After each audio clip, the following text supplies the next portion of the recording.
Ya, Imana ibana natwe. Imana ni data, Imana iraryoshye.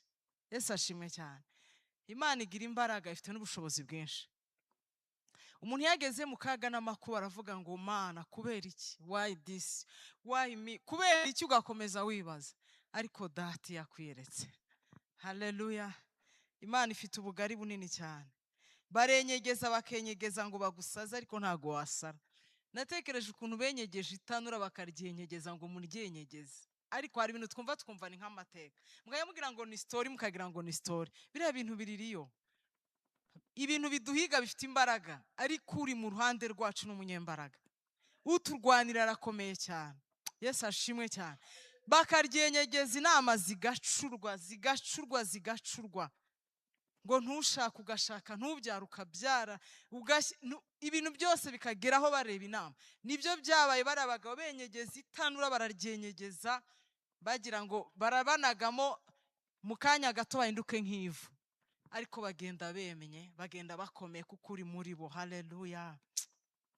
Imana ibaho umugisha mwinshi cyane. Dushimye Imana ya masaha ko tugira umugisha wo kuboneka imbere yayo. Yesu ashimwe cyane. Wowe wabonetse Imana iguha umugisha kandi ikomeze kugirira neza. Tugiye kuvugana hejuru ijambo rivuga ngo Umwami Imana akwihishurire. Yesu ashimwe cyane. Nje kubwira buri wese uri hano ngo Imana ikwihishurire. Imana ikwihishurire. Imana ahishurire buri wese. Haleluya. Ndumva natera haleluya z'imirambararo. Ndikumva zinyuzuye. Haleluya ziraryoha cyane. Umwami Imana akwihishurire. Kadusome muri Yesaya 6 umurongo wa mbere. Mu mwaka umwami Uziya yatanzemo nabonye Umwami Imana yicaye ku ntebe y'ubwami ndende ishyizwe hejuru, igishura cyayo gikwira urusengero. Abaserafi bari bahagaze hejuru yayo, umuserafi wese afite amababa 6, 2 yayatwikirizaga mu maso he, ayandi 2 yayatwikirizaga ibirenge bye, ayandi 2 yarayagurukishaga. Umwe avuga ijwi rirenga abwira mugenzi we asingiza ati Uwiteka nyir'icyubahiro arera, arera, arera. Isi yose yuzuye icyubahiro cye. Haleluya. Banumva dukwiye gukora ibitaramo byo kuvuga ku Mana gusa. Yesu ashimwe cyane. Muri uyu mwaka dufite topic ivuga kwizera, topic ivuga kuri Yesu gusa. Yesu ashimwe. Ariko niba hari ikintu cyandyoheye, twese buri wese yacaga amuvuga kuri Yesu mwumva ndaryohewe. Niba hari ikintu kiryoheye amatwi yacu nukomeza tuvuga kuri Yesu. Niba hari ikintu kiryoshye muri ubuzima nugukomeza amatwi yawe yumva imbaraga z'Imana ukomera ku Imana. Isi yo izakubwira ibiteye ubwoba. Ibicantege byo birahari, amajwi ya Satani arahari, ariko dukeneye kumva ijwi rya Mwuka Yera tubwira imbaraga z'Imana, icyoro cy'Imana no gukomera ku Imana, kuko isi ikeneye kumenya imbaraga z'Imana. Isi ikeneye kumenya amakuru. Haleluya. Isi ikeneye kumenya amakuru uwo twahawe imbaraga afite, uwo twamuhawe nk'impano ikomeye special. Niyo mpamvu twabwiwe ngo tumwizere we gusa. Yesu ashimwe cyane. Dukeneye gukora ibyo bitaramo bivuga ku Mana gusa, tukavuga imbaraga z'Imana. Yesu ashimwe cyane. Muri ikintu hanze amaso cyane habajya bavuga ngo icyo utindanye nacyo usa nacyo, kandi ngo inkono ikabira ikitetse. Iyo ni imigani y'Abanyarwanda. Inkono ibira ikitetse. Nubona umuntu akoze ikintu ujye umenya ko ari ikintu. Ntago amazi y'umuceri yaba amazi y'ibishyimbo. Yesu ashimwe cyane. Kandi ikindi abantu bamenye yuko agakiza ari ikinege. Buri agakiza kari unique. Ntuzigere ujenereza agakiza cyangwa ngo uce imanza. Bibiliya iravuga ngo n'abaryamanye umwe yagenda undi agasigara. Agakiza ni ikinege. Yesu ashimwe cyane. Ntawe ugasangira none. Twahawe ubuntu. Twagira ubuntu turagahabwa nk'impano ikomeye. Haleluya. Yesu ajya atwereka ukuntu dutandukanye ubwo yatangaga itaranto. Bamwe ngo bakagenda bakazibika, abandi barazigenza mu buryo bugiye butandukanye. Buriya niko duteye, byerekana, siyo magambo ngiye kujyamo, ariko byerekana ukuntu duteye. Ariko niba hari ikintu kiryoshye no kwicara tukumva imbaraga z'Imana, tukabwirwa imbaraga z'Imana. Icyo nari mvuze ngo icyo umuntu atindanye nacyo, nukomeza utinda ureba ibibazo ufite, nukomeza utinda ureba ubugari bwa Satani, kubera ko hari igihe uca mu bintu ukabona Satani yihaye ijambo, ukabona Satani asa nk'aho yafashe intebe. ariko Imana ijya ibireka. Icyo nkundira Imana yije gukora, igihe cyose Imana imanutse gukora, icyubahiro cy'Imana ntago kijya, icyubahiro cy'Imana kirambaye. Hari igihe ajya mureka akabareka bakagukiniraho ubuzima bwawe bagasa nkaho, ariko iyo amanutse aravuga ngo stop. Uko yabwiye abasirimu ngo igihe mugendeye kuri umusozi kirahagije. Iyo Imana imanutse, icyubahiro cy'Imana ntago kijya kigereranywa, kirihagije. Imana ifite ububasha, ntugire ngo yakuretse, ntukabwira ngo Imana yakwanze. Ubuntu bw'Imana yacu ni ntagereranywa. Yesu ashimwe cyane.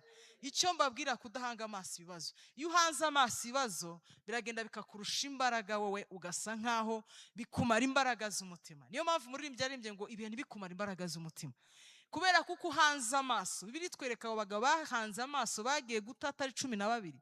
Babiri baragenda bareba uburemere bw'ibibazo bahuye nabyo, baragenda bareba abagabo. Sinjya muri ibyo bice kubivugaho, ariko ndagira ngo nkubwire, igihe cyose uzahanga amaso ibikuremereye uzacogorera imbere yabyo.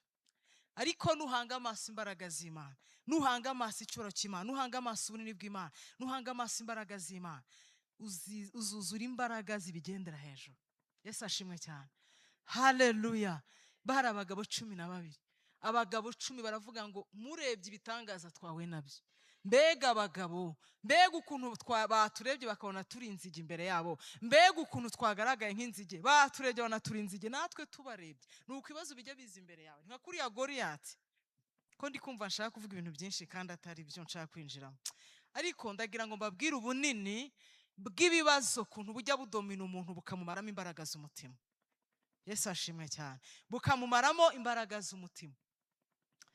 Abagabo babiri bahanze imbaraga z'Imana, Yosuwa na Kalebu, baravuga ngo no. Ujye ubwira ibibazo ngo no. Cyagiye Imana yanshishije ahangaha Satani utatse konje.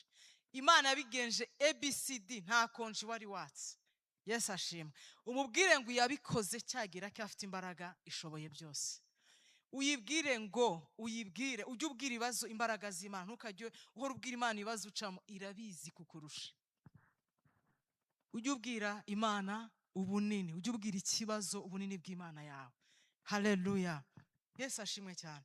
Aha muri Yesaya hatubwiye ibice 6, umurongo wa mbere kugera kuri 6 kugera kuri 5. Yesu ashimwe cyane. Naringeze kuri 4 nsoma kuri 3 ngo umwe aravuga n'ijwi rirenga abwira mugenzi we asingiza ati, Uwiteka Nyiringabo arera, arera, arera, isi yose yuzuye icyubahiro cye. 4, imfatiro z'irebe ry'umuryango zinyeganyezwa n'ijwi ry'uwavuze ngo ry'ijwi ry'uwavuze rirenga, inzu yose yuzura umwotsi. 5, maze ndavuga ati ni ishyano. Yesaya yaragushije, yaragenderewe bikomeye cyane, aratungurwa. Yumvisha ahuye n'ibitangaza bikomeye. Yumvisha ahuye n'ibitangaza, abamarayika bavuze, yumvishe, yabonye Imana, yumvishe ibitangaza bibaye. Aravuga ngo ni ishyano, ndapfuye, ndapfuye, kuko ndi umunyaminwa yanduye, kandi ntuye hagati y'ubwoko bufite iminwa yanduye, kandi amaso yanjye abonye Umwami Imana Nyiringabo. Haleluya. Umwami Imana kwihishurire. Haleluya. Buri wese aryoherwe n'icyo kintu cyo kumva akeneye guhishurirwa n'Umwami Imana. Yesu ashimwe cyane. Muri iyi nkuru turumvamo iki? Turumva umugabo witwa Uziya, twumva na Yesaya, twumva n'imbaraga z'Imana, icyoro cy'Imana. Yesu ashimwe cyane. Uyu mugabo Uziya, Bibiliya itubwira ko ni umugabo wakoreye Imana, ni umugabo wakoze ibishimwa n'Uwiteka, ni umugabo wagendanye n'Imana, yagize kumaramaza gukorera Imana. Yari umwami washatse Imana, ni umwami wahirimbanye gukora iby'Imana ishaka, ni umwami washatse mu maso h'Imana, ni umwami wahirimbanye. Yagiye ku ngoma, yagiye ku butegetsi, yagiye ku ngoma afite imyaka 16, amara imyaka 52. Ikintu kibabaje aha ni uko yatangiye neza agasoza nabi. Yatangiye akorera Imana, yubaha Imana, ashakana Imana umwete, akora ibishimwa n'Imana. Imana iramuzamura, imushyira hejuru, imugejeje hejuru, atangira kugira ubwibone, atangira kurenga imbibi no kurengera. Yesu ashimwe cyane. Atangira kurengera. Uwo niwe mugabo Uziya. Yashatse Imana, asoza nabi. Ngo igihe cy'ipfa rye rero twabonyemo Uziya, tugiye kuvuga kuri uyu mugabo Yesaya nawe wabonye Imana uyu mugabo amaze gupfa. Yesu ashimwe cyane. Uyu mugabo Yesaya ni umuhanuzi ukomeye, Bibiliya ivuga ari umuhanuzi wakomeye. Yesaya yahanuye kuri Yesu, niwe wamuvuzeho cyane, aramuvuga yahanuye ku kinyejana cya 8 imbere ya Yesu Kristo, mu kinyejana cya 8. Ni umugabo wavuze Yesu akamubona neza nkaho buri umuntu hano urabibona nk'ibintu biri kuba, kandi yarebaga ibintu bizaba nyuma y'igihe runaka. Ni umugabo n'ubundi wari usanzwe ahanura, ni umugabo Imana yakoreshaga, ni umuntu Imana yari yatoranyije. Yesu ashimwe. Ari mu bahanuzi bakomeye Bibiliya ivuga. Ariko igihe uyu mugabo yari amaze gutanga uyu mwami Uziya, Imana igendera no mugabo. Yesu ashimwe. Ni iki kijya kiba iyo Imana yihishuriye umuntu? Ni iki kijya kiba iyo Imana igendereye umuntu? Yesu ashimwe cyane. Abantu bose bavuga ko bakorera Imana, abantu barikorera Imana, twese turimo turayikorera. Ariko niba hari ikintu gitangaje mbona ko gitangaje, niba hari ikintu gitangaje, dukeneye Imana. Dukeneye Imana n'icyo dukeneye kumenya Imana. Uyu munsi kundi mba numva, hari igihe mba numva murambwira Yesu ngo ndumva naba ndetse no gukora mba numva mpora nshaka nyina na makaprice sinzi ko ari caprice, ndamubwira ngo ndumva ngukeneye, hari ukunda gukeneye, ndumva ngukeneye. Uyu mugabo Yesaya yari umukozi w'Imana ukomeye, yahanuye ku ngome enye ya Uziya, Yotamu, Aziya na Hezekiya. Ni umugabo wari ufite amateka. Ariko igitondo kimwe abona Imana, igitondo kimwe abona Imana. Hari igihe umuntu ajya agira ngo Imana arayizi, hari igihe umuntu ajya agira ngo tuyikorera twese, ariko buri Imana. Niyo mpamvu navuze ngo dukwiye gukora ibitaramo byo kongera kwiga ku Mana, gusobanukirwa Imana, twongere tumenye Imana, tumenye ubutatu butagatifu n'iki, ubutatu n'iki birivuga. Imana Data, Imana Mwana, Imana Mwuka Wera. Dusobanukirwe, twumve Imana, tumenye Imana. Yesu ashimwe cyane. Tutabwirwa ibitangaza, kubera ko iyo wahuye n'Imana, iyo wayisobanukiye, bino byose biraza. Ni ibiro automatically. Niyo mpamvu Imana yavuze ngo, niyo mpamvu Yesu yitegereje aravuga ngo mumenye nk'icyabagirira umumaro ni iki kimwe gusa, mushaka ubwami bw'Imana no gukiranuka, ibindi byose ni inyongera. Ibindi byose, iri jambo nisanga narivuze iyo ndi hano kenshi cyane, kuko rimbamo, ngira ngo ndanarisinzira ringendamo, murambwira umutima wanjye ko ukeneye Imana. Dukeneye gushaka Imana no gukiranuka, niyo advice Yesu yaduhaye. Dukeneye gushaka Imana, ngo mushake ubwami bw'Imana no gukiranuka. Mushakashake, mureke dushake Imana, mureke ngo mukomange muzakingurwa, ngo nimushaka muzabona. Ujye uhora wibaza niki kiri gutuma nca muri ibi bintu. Ubundi ujye ukora, ntukemere ko ibintu biza ngo ubyihorere, ntukemere ko ibintu, ujye uhora ushakashaka, ujye uhora ushaka impamvu ya buri kimwe. Ushake kumenya impamvu uri guca mu byo uri gucamo, ushakashake kumenya impamvu yo kubaho kwawe, ushake kumenya umugambi Imana ku buzima bwawe ni uwuhe. Dushake Imana n'imbaraga zayo, dushake kumenya. Niyo mpamvu Yesu yavuze ngo mushake ubwami bw'Imana, mubanze mu bushake, mubanze mu buzure, mubanze mu busobanukirwe. Ntago bizabavuna, ntimuzavunika nimuhura n'ubwami bw'Imana, icyoro cy'Imana. Yesu ashimwe cyane. Biratangaje, umuntu agakubita amasengesho y'iminsi 40, umuntu agasenga igihe runaka, ariko umuntu atarashyikira Imana, atarahura n'imbaraga z'Imana, atarahura n'icyoro cy'Imana, atarakora ku Mana, atarabona Imana. Haleluya. Igihe cyose Imana iyo yiyeretse umuntu, Imana igukora ku maso, nicyo cyambere, nicyo kikubwira yuko Imana iyo yakwihishuriye gukora ku maso. Bitandukanye na biriya ngo umuntu yeretswe, biriya byo kwerekwa ukaba wahanura. Gukorwa ku maso birarenze. Gukorwa ku maso ni ikindi kintu. Uzi kwitahura ukihishurirwa, ukamenya ko mwari babona. Njyewe nabanye n'abantu nyine abo bitwa ko bakozwe ku maso, umuntu agakora ibifuti kandi mu kanya ngo arakubwiye ngo Imana uriya muntu ubwo yarahuye n'Imana mu by'ukuri. Abantu bose bagira intege nke, yego, ariko umuntu wahuye Imana yava ngo tuzamenyera ku mbuto zanyu. Yesu ashimwe cyane. Haleluya.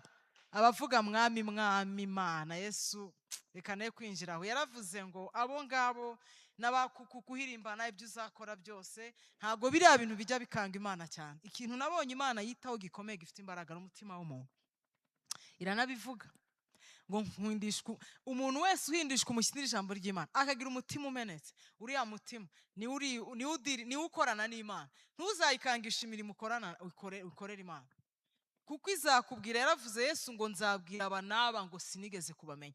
Mwigisha, twe twahanuye, twe twabwirijwe, twe twakoze ibi n'ibi, ntago nigeze kubamenya ko ntimwakoze ibyo data ashaka.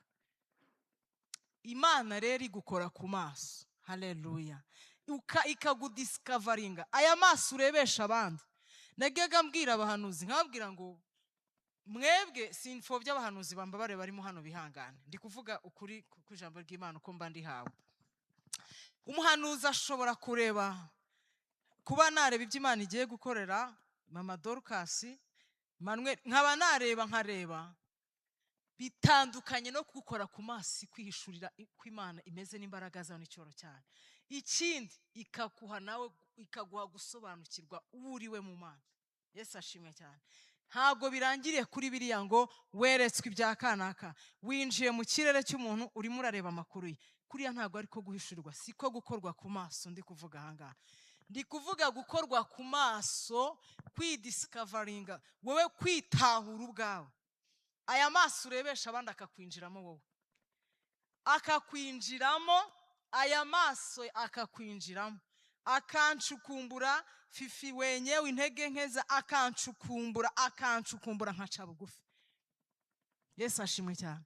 Hari ibintu bibiri naganira, hari ibintu ni ijambo ry'Imana ribivuga, hari ibintu bibiri Imana yanga cyane kurenza ibindi byose. Bibiri tubwira inshuro bibiri bivuga ni ibintu bibiri bikomeye Imana yanga, igiziza abantu bose, aboroheje n'abakomeye, abitirirwa izina ryayo n'abataye. Ibintu irabyanga, ni ibintu bibiri. Imana yanga ubwibone, ikanga n'umuntu witotomba. Yesu ashimwe cyane. Kubera ko igihe cyose wagiye mu mwuka wo kwitotomba, ubutesheje agaciro. Biravuga twebwe ubwenge bwacu ubwo nibwo buswa bw'Imana. Imana ni umunyabwenge n'umukozi w'Imana, ni umukozi w'umuhanga. Imana ishobora byose. Imana igireba iherezo ikaribona mu itangira. Imana ikubwira ibintu bitaraba ko ibizi kuzabicamo. Iyo ugeze muri situation ukitotomba, iyo ushatse kwitotomba, icyubahiro cy'Imana uburimo, Imana uba uri kurengera imbibi, uri kurengera, kubera ko ntabwo Imana ijya inyiza ahantu umuntu itabitekereje. Bibiri tubwira ni birebire, ndumva nuze kubabwira ibintu byinshi. Nanjye bakuntu Abayisiraheli bitotombye bikabagiraho ingaruka zikomeye, kandi Imana yaravuganye nabo. Ushobora kwitotomba ntiwabyirata ngo Imana yavuganye nanjye ibintu bikomeye. Yavuganye nayo ibintu bikomeye. Ni pra yateguwe yo kujya gukura abanyegiputa muri Isiraheli. Irategurwa, Imana ibaha amasezerano, Imana ibabwira ibintu byiza, ibagira ABCD, kandi irangije iravuga ngo reka ne kubanyuza ahantu ubusa mbanyuza ahangaha. Ni ibintu yateguye. Igihe cyose witegura urimo uracana, Imana yashimye kuri muraca. Nicyo kintu Imana yanga. Reka ne kwinjiramo aho. Imana yanga umuntu witotomba. Yesu ashimwe cyane. Mubirwanye kandi mubizibukire cyane, kubera ko ntago ibikunda. Bizana umujinya, bikuzanira ibibazo bikomeye cyane. Ireba iherezo mu itangira ibizi inzira ducamo, ngo nimenye inzira ducamo. Imana niyo igucisha ahantu kubw'impamvu yayo no kubw'umugambi wayo igufitiye. Ahantu duca twese twaca kubw'umugambi uri mu buzima bwacu. Ahantu ndi guca siho kanaka ari guca, siho undi ari guca, ariko ndi guhaca kubw'umugambi w'Imana. Bibiliya iratubwira ngo Imana yigeze Abayisiraheli bari mu rugendo, ngo hari amahanga yasize mu nzira ngo kugira ngo yabageragereshe. Kuki ibintu isiga mu nzira wabwirwa n'iki ko ari ibyo iri kukugerageresha? Ishaka kugetinga umutima wawe. Imana ibishaka gufata imitima yacu gutya, haleluya, ibishaka kutwaganyaho amahage. Imana ibishaka kudukokoraho ibintu bidafite umumaro byose, idukokoraho kutayizera, idukokoraho yidukuraho ibyo bintu byose. Ifite ahantu iduca. Ni hamwe kureka bakagukuba koko, bakaba bakuroga bigakunda ikabyemera. Ni hamwe kunyuza ahantu hagushapeninga, ariko ntuzitotombe. ntuzitotombe ko icyo kintu uracyanga. Ikindi, yanga ubwibone bwo mu mutima irabwanga. Ariko ibaza ahantu Bibiliya ivuga ngo ubwibone bwo mu mutima ni ikizira. Ibaza ikintu nubwo utagiserura, nubwo utakwereka abantu ko ufite ubwibone, iravuga ngo ngiye nanga ubwibone bwo mu mutima. Ngo noneho ibaza ikintu, umuntu ufite ubwibone we ntabwo afwanywa n'ikindi kintu, ni Imana ibwirwanyiriza. Iravuga ngo ngiye ndwanya bibone, ngo abicisha bugufi nkabahera ubuntu. Impamvu nari mvuze kuri iki rero, mvuga ngo ikintu cya mbere Imana ijya ikora, Imana igukora ku maso Imana yakwishuriye. Kuko bene data bahishurirwa ibintu bagahita buzura ubwibone. Nicyo kintu abonye Satani ajya kubitira abantu babasha kuvuga ko bakozwe ku maso. Yesu ashimwe cyane. Confidence, agahita akubwira ngo njyewe ibi nibi, njyewe ibyanjye iyo mbi ntago birara. Njya numva batubwira ngo ngiyo mpanuye ntibirara, ngo ngiyo mpanuye ngo biba bigiye gusora. Nyine ukumva hajemo njye nyinshi cyane kuruta kuvuga icyubahiro cy'Imana, kuruta kuvuga imbaraga z'Imana. Kuvuga, hari ijambo Pawulo yigeze avuga, ni nko kugira abantu inama. Ni Petero yaravuze ngo nimpukavuge ngo nzakora ibi, ngo nyine ya confidence. Hari ukuntu umuntu avuga, njye bamwumva ari n'amambisiyo. Ni nko kuvuga ni nk'imyi nabyita atagutera kumva ikintu nkaho ufite uburenganzira ku buzima bwawe. Nge nzakora iki, bizagenda gute, nyine ugasa nkaho wumva ufite uburenganzira busesuye ku migambi n'imyanzuro. Kandi aho Imana iducaregingira ni uko hari igihe bukika kunyuza ikaza indi shapitire mu buzima bwawe utari uzi ko yazamo. Ati nibi koko Mana nari kuzahura nabyo. Ni shapitire yagutunguje kandi iyo yari bizi iyo ngiyo izaza mu buzima bwawe. Pawulo yaravuze rero ngo ntimukajye muvuga ngo nzakora ibi, ngo bizagenda gute, ngo mwene iyo myirato ni mibi, ngo mujye muvuga ngo umwami Imana nabishima, umwami nabishaka. Ikintu cyose ijambo ry'Imana rivuga, iyi ni kataloge y'abakristo. Mujye mugaruka mwisanishe n'ubuzima bw'ijambo, ubuzima bwanyu mubushyire hano. Yesu ashimwe cyane. Kubera ko twebwe ubuzima bwacu buteretse ahangaha. Nubukura muri iri jambo uzayoba. Nucomora ubuzima bwawe, niba utandukana n'ijambo ry'Imana ngo ribuyobore. Ijambo rirambwira ngo ijambo ry'Imana ni itabaza ry'ibirenge byanjye. Igihe cyose utazayoborwa n'iri jambo uzayoba. Bazaguhanura n'ibikuyobya bikuyobye, ariko itabaza rikuru ni iri ngiri. Yesu ashimwe cyane. Igihe rero uzanyama over confidence, kuvuga ngo urimo urashaka kuvuga ibintu muri autority nk'uzabisora, ni wa muka w'ubwibone wakomanze ntiwabimenya. Iyo Imana ikora umuntu ku maso rero ni iki? Imwereka imbaraga zayo n'icyubahiro cyayo. Ikwereka iyo ariyo, irakwihishurira ubunini bwayo, ikwihishurira icyubahiro cyayo, ikwihishurira ubunini bwayo, ikakwereka intege nke zawe. Ikakwereka intege nke zawe kugeza ubwo usigara uvuga ngo sindiho, ntabwo ari jye uriho, ni Kristo muri jye. Ukagera ubwo uvuga ngo nshobozwa byose na Kristo umpa imbaraga. Kugeza ubwo uvuga ngo ntabwo ari jyewe, ni Kristo. Kugeza ubwo uca bugufi, izina ry'Imana rigahabwa icyubahiro. Ni iki Imana ibihe byose. Yesaya rero nibyo byamubayeho. Yesu ashimwe cyane. Nawe nkubwira ngo buri wese uri hano uhore wumva ko ukeneye ko Imana ikwihishurira. Ikintu cya mbere ni icyo, Imana izagukora ku maso. Haleluya. Imana izagukora ku maso umenye ibindi utaruzi.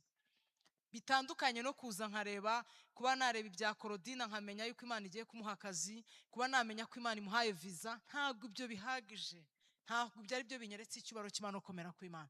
Hari ubundi buryo, nk'uko ijambo rivuga mu Befeso 1:17 ngo umwe Imana abihishurire ngo amaso yanyu abone uko ahwezwa, ngo mumenye ubwinshi bw'imbaraga zayo butagira akagero, ubwo yahaye abizera. Iyo yakwihishuriye ubumenyi ubunini bw'izo mbaraga butagira akagero buri muri wowe. Iyo yagukoze ku maso umenya ubunini bw'izo mbaraga zayo. Iyo yagukoze ku maso umenya ko ukorera hambaye kurenza uko ubitekereza. Iyo yagukoze ku maso umenya ubunini bw'imbaraga, umenya ikijyepfu kijyejuru, ukamenya ubunini bwe, ukamenya umugabo ukorera imbaraga afite, ukamenya yaguhamagaye uburemere afite, ukamenya icyubahiro afite, ukamenya n'imbaraga afite, autority afite mu isi. Haleluya. Iyo yagukoze ku maso niho utangira kumenya intege nke zawe. Iyo ataragukora ku maso ntabwo ujya umenya intege nke zawe. Kubera ko abantu bakosa bajya bakora muri ubuzima no mu murimo w'Imana ni ukutidiscovering, ni ukutitahura ngo bamenye intege nke zabo babone uko bihana. iyo wamenye ikibazo, kumenya indwara, ukamenya indwara niko gukira kwa mbere, kuko wamenye ko uyifite. Ariko no kutamenya ko uyifite ntabwo ubizi, ntiwabimenya. Ayo maso, iryo jisho rirafunze, iryo jisho rirafunze. Haleluya, iryo jisho rirafunze. Nicyo kikubwira yuko umuntu aba atabizi. Hari igihe uganira n'umuntu aje akuganiza, akugisha inama, akakubwira ibintu Imana yamukoresheje, ariko mukaba yakuganiriza ibyo umuganiriza ati yo iki ntabwo nari nkizi. Bivuze ngo ntabwo umuntu amenya byose. Hari umwuka ugukubita ntumenye aho uturuka n'ibyo, ugasanga ahubwo hari ubundi buntu nawe ukeneye kumenya Imana bundi bushyashya, ukeneye kwihishurira, ukeneye gusobanukirwa Imana, ukicara hasi wowe ukabura Imana ikagaragara. Haleluya.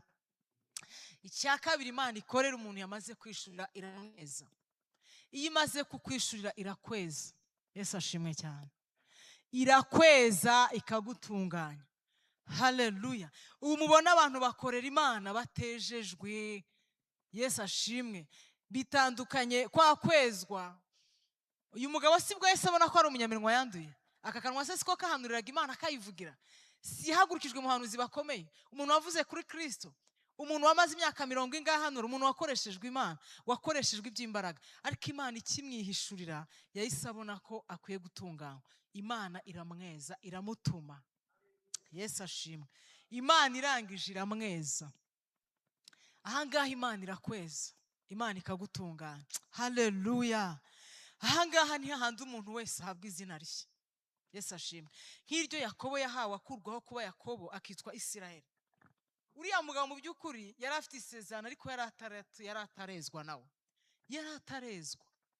Igihe cyose rero Imana, igihe cyose Imana ikwihishuriye igukora ku maso yarangiza ikakweza. Yesu ashimwe. Haleluya. Imana yo mu ijuru irakweza, ikaguhumanura, igukuraho umwanda wose, iragutunganya. Muri kubyumva uko kwezwa ndimo ndavuga. Haleluya. Igukoza ikara ku munwa, ikagukuraho amagambo apfuye, igukuraho gusebanya, ikagukuraho amagambo kuvugana, ikakumara umujinya, ikakumara uburakari. Hari igihe dukorana Imana na za kamere zikaba imbogamizi ku butumwa bwiza. Gushaka Imana ni ibintu birebire, ntimuzagire ngo ni ibintu byoroheje gutya. Ntabwo ari ibintu byoroheje. Kugera ku rwego rushimishije Imana ni urugendo. Yesu ashimwe cyane. Imana irakweza, ikakweza kugeza ubwo usigara unatekereza, ugakontorora ibyo watekereje, wanavuga ugakontorora amagambo wavuze. Yesu ashimwe cyane. Kubera ko ije kukweza, iyo yakwiyeretse ibintu byose biba bishya muri wowe. Intekerezo zirahinduka, imivugire irahinduka, imirebere irahinduka, imigendere irahinduka, sosiyete zimwe urazihindura, ibintu byose birahinduka, comportement zirahinduka, your behavior, imico yawe, imiterere yawe, imirebere yawe irahinduka, kubera ko wahuye n'icyubahiro Kristo, wahuye na nyiri icyubahiro cyose. Ngo arera isi yose ngo yuzuye icyubahiro cye. Haleluya. Arera cyane, kandi ngo azatwara itore dafite umunkanyari n'ikizinga. Uko kwera ko niko ashaka ko bamwitirirwa bari muri iyi si, bagomba kugaragaza kwera kwe. Yesu ashimwe. Niyo mpamvu nabwiye ngo Imana bihishurire, yongera biyereke. Haleluya. Nakwiyereka wowe uzabura icyubahiro cye kigaragara. Yesu ashimwe cyane. Haleluya. Icya gatatu, akumara ubwoba. Haleluya. Iyo umuntu afite ubwoba ntabwo uhamya Imana nk'uko ibishaka. Iyo dutewe ubwoba n'ibitugose ntabwo tuvuga Imana,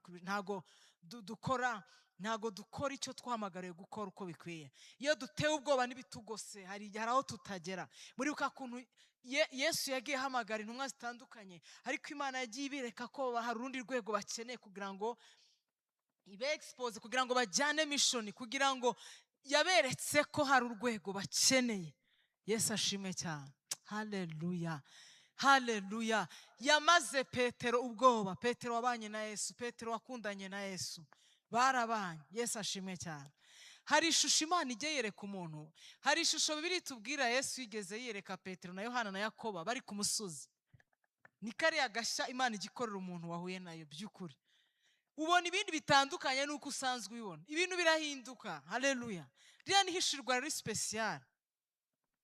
Yesu yarabagiranye ku musozi ngo Mose na Eliya babonekana nawe. Petero avujwe induru birabarenga, aravuga ngo nitushake duce ingando twigumira ahangaha. Yesu ashimwe cyane. Yarabihishuriye. Igihe cyose ubonye icyubahiro cy'Imana nibwo ubona ububi bwawe. Haleluya, haleluya. Nibwo ubona ububi bwawe. Igihe cyose Imana iri kwishurira umuntu ni urugendo rukomeye kandi ruryoha. Hari urwego udashobora kugeramo Imana itarakwishurira kuri iyo step, kuri urwo rwego. Icya gatatu, Imana imara ubwoba umuntu yiyeretse yihishuriye. Ikumara ubwoba. Haleluya. Imana imara umuntu ubwoba. Ibaze Petero wabanye na Yesu. Petero wabanye na Yesu, bakoranye umurimo, baryamanye, barabanye. Ibaze Yesu mubana, ibaze Yesu ukorera, ibaze Yesu uhora uvugira, ibaze Yesu uhora uvugira. Igitondo kimwe bakakubaza ngo ariko uriya mugabo uramuzi?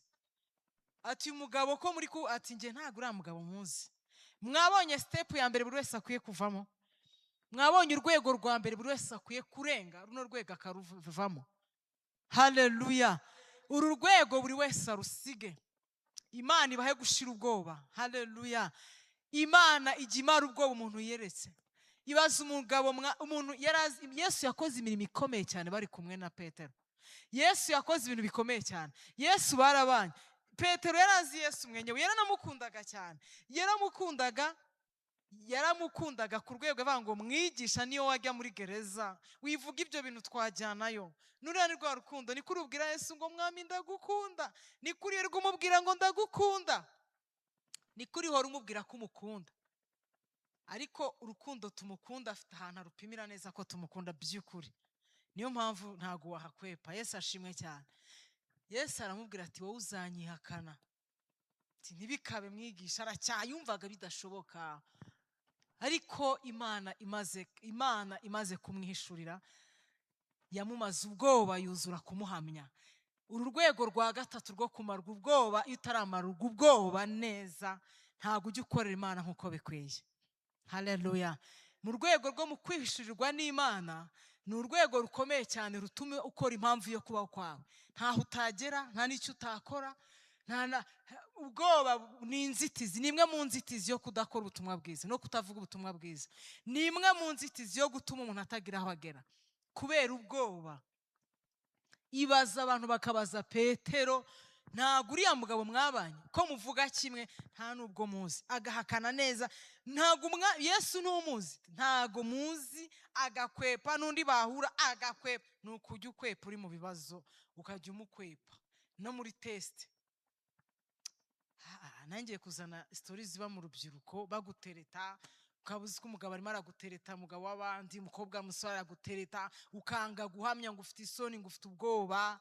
Abagabo banga guhamya imbere y'abagore b'abandi, abagore banga guhamya, abantu banga guhamya imbere y'amafaranga, za ruswa, abantu mwanga guhamya Yesu ahantu nk'areye. Hari ijisho riba rireba ryo ritandukanye n'irya amaso y'abantu wayihisha, ariko ririya jisho ridiringa n'umutima wawe ntaho warikwepera. Ntago warikwepa. Ririya jisho ahantu hose muragendana mu mwiji, ahantu hose waryihisha heze.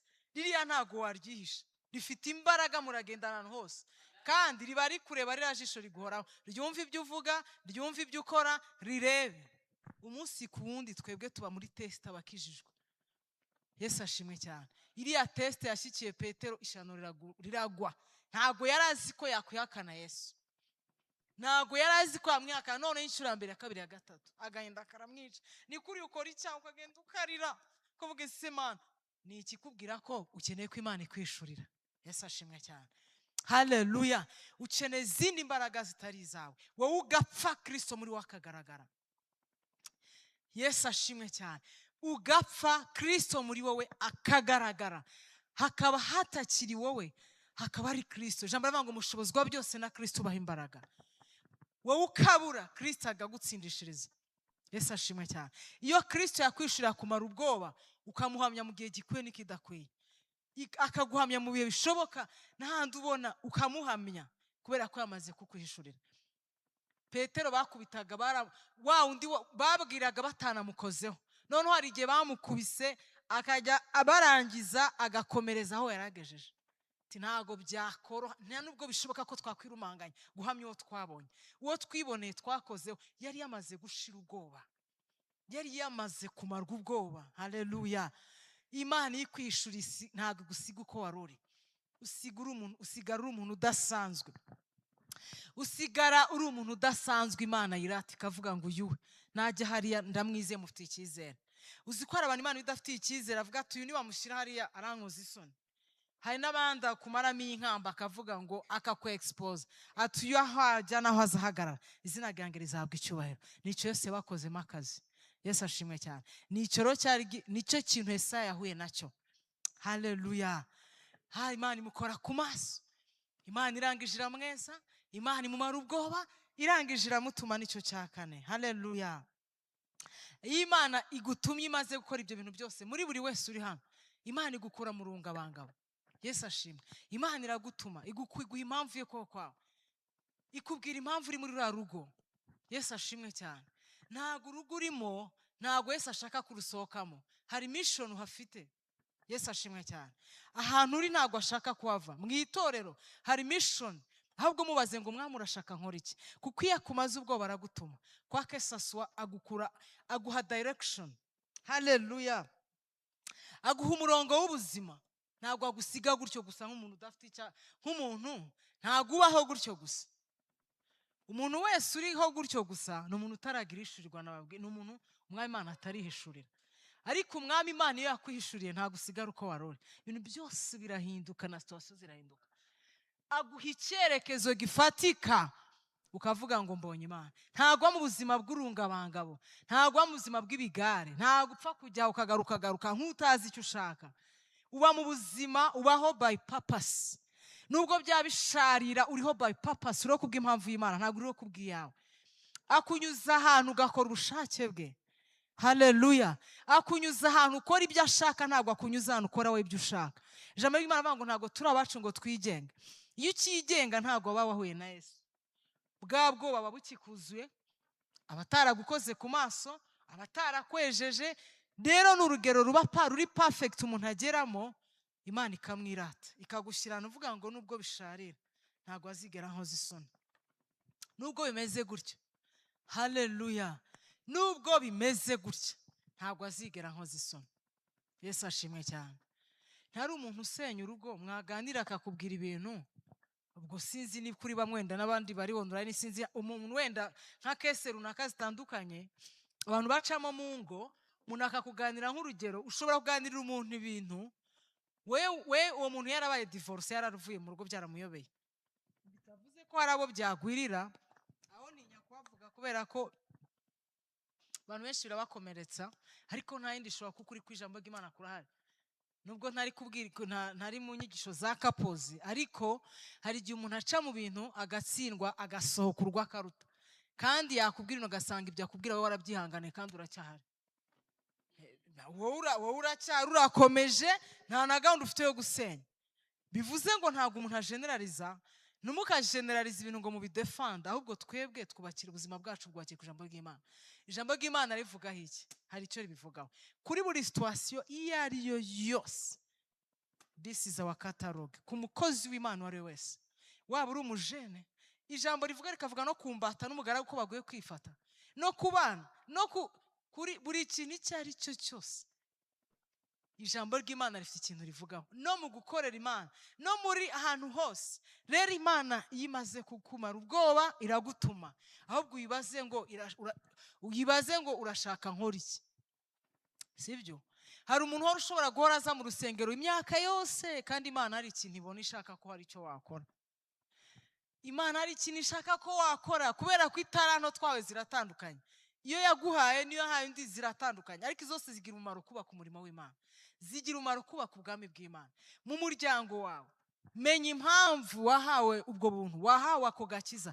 Menya impamvu Imana yakwihishuriye, menya impamvu watoranijwe. Yesu ashimwe cyane. Ngo uhamagawe benshi hatoranywa bake. Muri abo bake batoranyijwe, menya impamvu watoranyijwe. Basi ryamuze impamvu. Izi mpamvu zose zirakwereka ko ukeneye ko Imana ikwihishurira. Haleluya. Ukeneye Imana tubyange tubyemere. Yesu ashimwe cyane. Mubwire Yesu ko mumukeneye.